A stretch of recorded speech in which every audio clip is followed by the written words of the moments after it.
मी primary teacher होतो, PSI झालो, PSI नंतर वित्त व लेखा सेवा अधिकारी पास झालो, नंतर UPSC दिली, UPSCमधनं 2012ला assistant commissioner assistant security commandant select झालो, तरीसुद्धा मी परत UPSC दिली.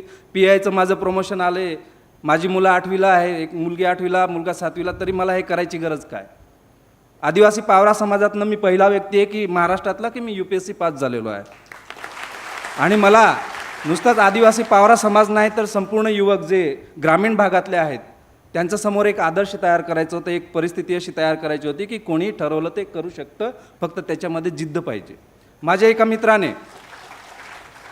मित्राने माझ्या अभ्यासाबद्दल जे वक्तव्य केलं होतं, एक 2 ओळी त्या सांगून मी माझा 2 शब्द संपवतो. बनना है मिसाले मंजिले यारो हमें, बनना है मिसाले मंजिले यारो हमें, अगर हम भटक गए तो कई कारवा खो जाएंगे. अशा प्रकारचा मोठा कारवा पाठीमागे घेऊन आम्ही चालत आहोत.